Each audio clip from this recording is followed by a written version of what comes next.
시청자 여러분 안녕하십니까? 뉴스데일리 베스트 비네커입니다. 국회가 예산을 증액하기 위해서는 정부의 동의를 받아야 하지만 국회 과반 의석을 차지한 민주당의 힘으로 감액이 가능합니다. 따라서 민주당이 윤석열 정부의 주요 정책 예산을 삭감한 수정 예산안 단독 처리에 나설 경우 윤석열 대통령의 공약 사업은 줄줄이 좌초할 위기에 처하게 되는데요. 그간 민주당은 상임위별 예비심사 과정에서 윤석열 표 예산 감액, 이재명 표 예산 증액 기조를 일관되게 보여줬습니다. 대통령실 이전에 따른 용산공원 조성사업 예산, 청와대 개방 활용 예산, 소형 모듈 원자로 개발 사업 등이 대표적인데요. 제 밖에도 감액 심사를 진행 중인 예산결산특별위원회 예산소위에서도 정부 예비비와 행정안전부 경찰국, 법무부 인사정보관리단, SMR 등 핵심 예산 상당수가 여야 이견으로 보류됐습니다. 그렇다면 왜 민주당은 이런 행태를 보이고 있는 것일까요? 예산은 한정되어 있고 이른바 이재명 표 예산을 증액하기 위해선 다른 곳에서 예산을 감액해야 합니다. 즉 민주당이 의석수를 앞세워 무리하게 감액 시도를 하는 것은 이재명 표 예산을 증액할 어떤 공간을 만들기 위한 목적이라는 것입니다. 이 말도 안 되는 상황에 홍준표 대구시장이 일침을 가했었는데요. 홍 시장은 예산 통과를 안 시켜주면 그건 국회 다수당 책임 아닌가라며 여당은 소수당이고 자기들끼리 합치면 3분의 2에 가까운 거대 정당이 나라 살림을 통과시켜주지 않고 준예산 상태로 가게 만들면 국민들이 그것을 윤석열 정부 책임이라고 할까? 야당에서는 예산안 통과를 이재명 사법 리스크하고 거래할 생각 같기도 한데 국민들이 그걸 모를까라고 말했습니다. 그러면서 홍 시장은 만약 예산안 통과를 위해 윤석열 정부가 이재명 수사에서 타협하는 모습을 보이면 국민들이 등을 돌릴 것이다 라고 전망하면서 이재명 수사는 그거대로 하고 국가 살림을 위한 예산은 예산대로 진행하는 것이 맞다라고 말했습니다. 아마 많은 분들이 현재 민주당이 보이고 있는 행태와 관련해 홍준표 시장과 같은 분석과 전망을 하고 계실 겁니다. 여기에 더해 사실상 대선 불복이 아니냐는 시선도 존재하는데요. 윤석열 정부의 국정과제 예산은 대거 삭감하면서 전임 문재인 정부 때의 정책 예산들을 적게는 수백억 원에서 많게는 수조 원까지 되살리고 있기 때문입니다. 국민들은 문재인 정권의 종식을 바랬고 이 같은 민심은 5년 만에 정권 교체로 실현이 됐는데 국회는 아직 문재인 정부 시절에 머무르고 있다. 이렇게 봐도 무방할 듯한데요. 문재인 정부의 대표적인 정책 실패가 바로 탈원전과 신재생 에너지 폭주였죠. 여기에 이견을 제시하는 분은 아마 안 계실 겁니다. 문 정부는 탈원전을 추진하면서 태양광, 풍력 등 신재생 에너지 보급에 이상하리만큼 목숨을 걸었는데요. 그런데 이런 기조가 정권이 바뀌었음에도 불구하고 계속될 조짐을 보이고 있습니다. 2017년 4천억 원도 안 되던 신재생 부문 예산을 올해 1조 2,580억 원으로 책정해 3배 이상으로 늘렸습니다. 각종 비리를 불러온 태양광 융자 등 금융지원 예산은 5년간 880억 원에서 6,538억 원이 돼 7배로 늘었습니다. 반면 혁신형 소형 모듈 원자로 개발, 원전 수출 지원, 원전 인력 양성 등 윤 정부가 추진하는 원전 사업 예산은 삭감하겠다고 벼르고 있습니다. 어디 이뿐이겠습니까? 올해 22조 1천억 원의 예산이 들어갔던 공공임대주택은 문정부의 주요 부동산 정책이었죠.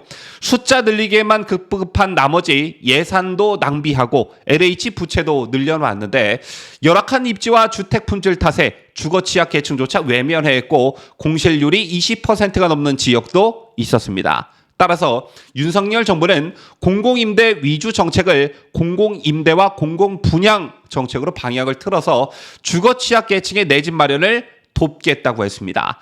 하지만 민주당은 윤 정부가 삭감한 공공임대주택 예산을 단독으로 6조 원 증액하고 공공분양주택은 1조 원 넘게 깎았습니다. 이 역시 문 정부의 대표적 실패 정책인 부동산 정책의 부활을 알리는 서막인 것입니다.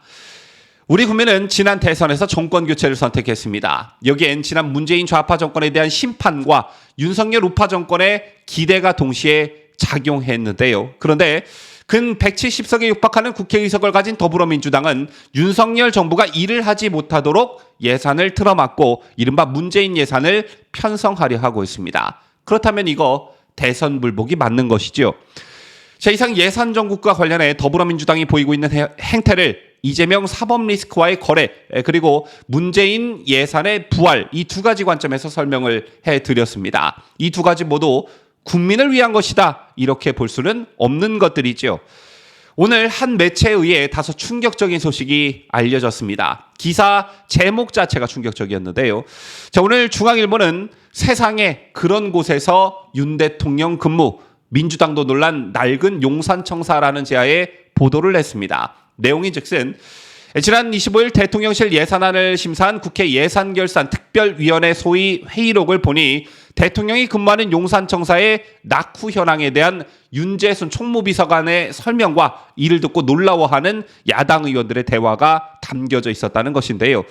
한병도 더불어민주당 의원이 세상에 그런 곳에 대한민국 대통령이 근무하고 있습니다라고 말하는 부분이 나오고, 이에 윤재순 대통령실 총무비서관이 저도 그 부분에 대해서는 정말 놀랐습니다라고 답을 합니다. 또 김두관 민주당 의원은 기존 청와대보다 용산청사의 규모가 작은데 예산은 왜 늘었느냐며 설명을 요청하자, 이에 윤 비서관은 내구 연한이 지난 설비가 굉장히 많다라며 저희가 와서 보니까 20년 된 건물에 국방부가 안전진단을 한 번도 안 했다. 저희가 이전하고 처음으로 했고 그런 비용을 반영한 예산이라고 설명하면서 노후시설 사진을 의원들에게 배포했다고 합니다. 자, 이에 홍성국 민주당 의원이 애초 대통령실 집무실 이전 비용이 잘못됐다고 인정하라라며 따져 물었지만 문재인 정부 청와대에서 정무수석으로 근무했던 한 의원이 예산을 안 세울 수 없다, 해줘야 한다고 말하면서 전액 수용 방향으로 흐름이 기울었다고 합니다. 이 자리에 있던 한 의원은 윤 비서관이 배포한 사진을 보며 이런 사진은 밖에 안 나갔으면 좋겠다. 세상에 대한민국 대통령이 근무하는 곳에 주차장이 파손되고 어이구야 이건 테이프로 묶어놓고 있다고 놀란 듯이 말했다고 하는데요.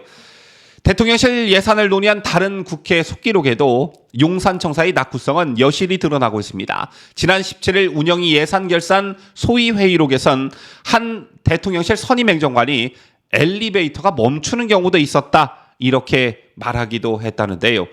제 같은 보도가 전해지자 여론은 진영 논리에 따라 극명하게 둘로 나뉘는 분위기였습니다. 좌파 진영에선 윤 대통령이 무대포로 대통령실 이전을 졸속 추진했다는 반증 아니냐라며 비판하고 있었고, 우파 진영에선 어느 대통령이라고 구중궁궐인 청와대에서 근무하고 싶지 않았겠느냐, 청와대를 국민에게 돌려드리겠다고 국민께 약속한 윤 대통령의 결단이다라는 취지의 반응들이 이어졌습니다.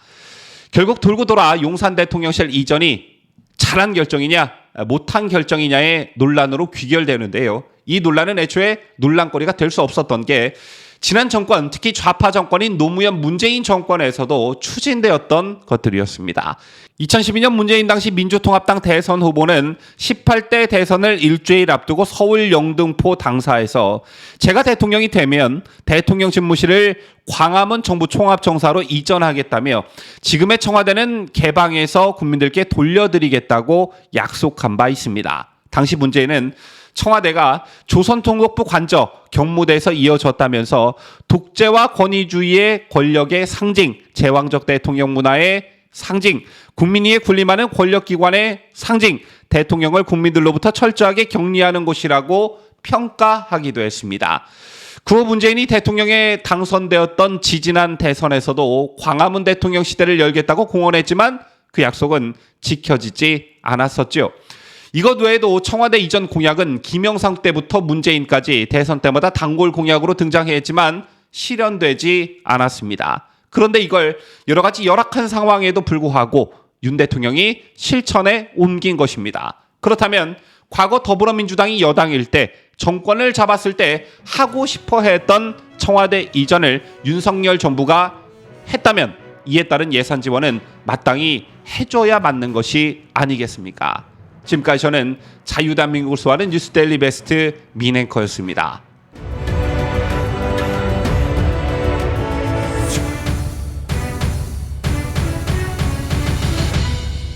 함께해요. 뉴스데일리 베스트.